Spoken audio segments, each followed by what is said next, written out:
Welcome to InvestorCOM's Wealth Compliance Leader Series. In today's conversation, we have an extra special guest and a pleasure to speak with Mr. Ben Westin, Chief Compliance Officer of Regal Financial Group. Today's conversation, you'll get a chance to get to know Ben better, learn a little bit about his background, and what he would do if he had a magic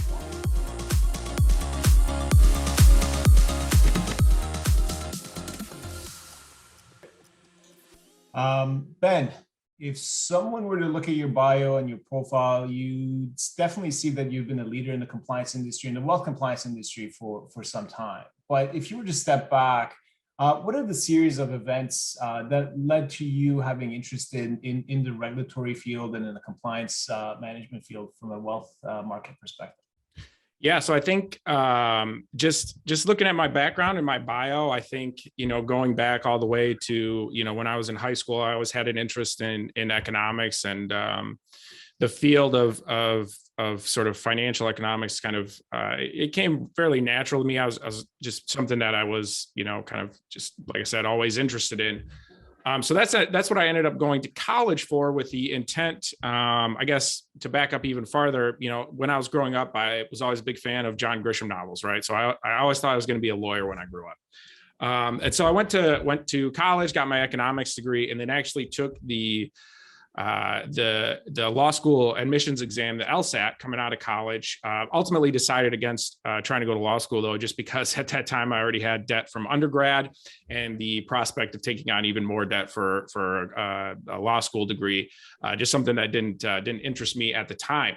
So we've got this economics kind of combined with this law background. Eventually, I joined Morgan Stanley as what was one of their financial advisor sort of introductory programs, right, where they basically give you some initial training, they get you licensed, and then you're sort of on your own as far as gathering assets and stuff like that. And I found that I was rather good at the conceptual stuff, licensing, being able to understand markets, some of the analysis type stuff, but was not the biggest fan of trying to chase down assets. And so I think ultimately that's what kind of led me to this compliance role. Was a natural fit, right? So I've got the economics background, I've got the sort of law interest, and those two things combined with the idea that I'm not, going to be super interested in knocking on doors and trying to convince people that I'm the greatest financial advisor in the world, led me to this role where, I'm able to continue to pursue the sort of passion and interest I have in the financial industry, without being tied to, however many clients I have. And at the same time, able to help those advisors kind of navigate this regulatory world and make sure that they're doing the best they can to make sure they're keeping up with the SEC, FINRA, and all the different state regulators out there. Awesome. So it all started with John Grisham. That's right. I say Ben Graham for some reason, but John Grisham and working as an advisor to kind of come back to some of the compliance pieces within our wealth management industry. That's super interesting. Now, given your travels, Ben, if you had a magic wand, I'm curious if you could sort of wave that magic wand, what would be a couple of things that you do to transform our industry for the better? Sure. So I think with my magic wand, the first thing that sort of comes to mind is this idea of leveling the regulatory playing field. And what I mean by that is there's just so many regulators that, different entities in the space have to deal with.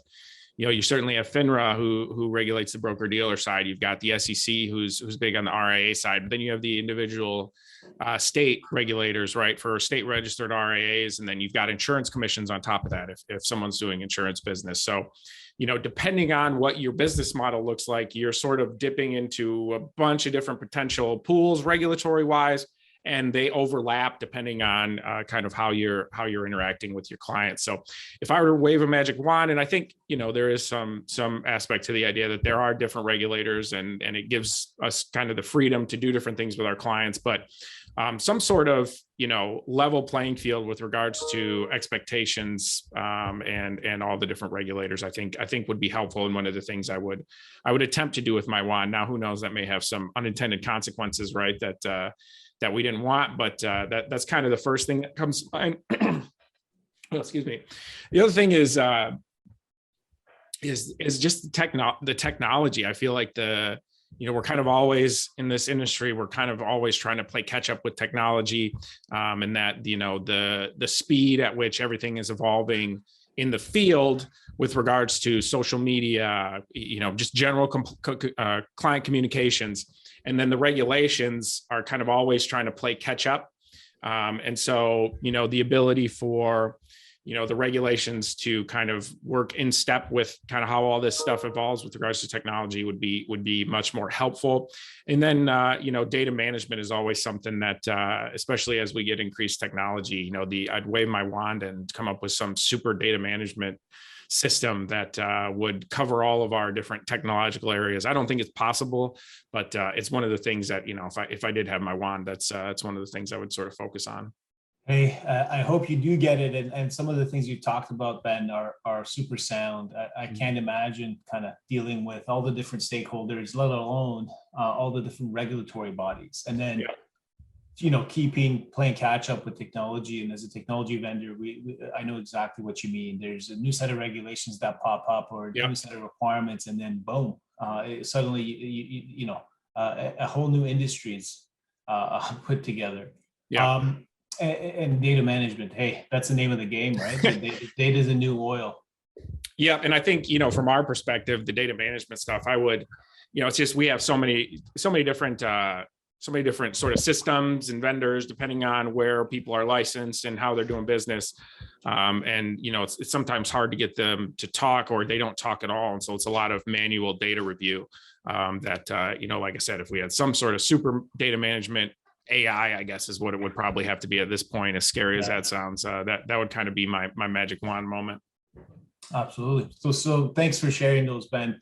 Let me sort of jump into a little bit more of a practical, take the magic wand away from you, jump into a little bit more of a practical conversation piece.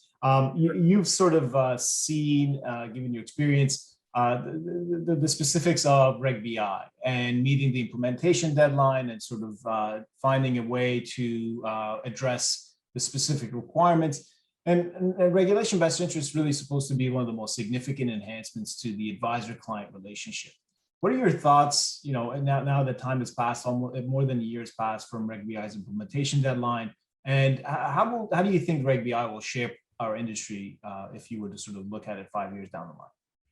Yeah, so I think it's going to continue to sort of move everything towards this lower fee structure, this idea that if you go see someone about and get financial advice from them, they're going to be working in your best interests on some level. There's still kind of different levels of that depending on the advice model, but that there is a best interest element to all that.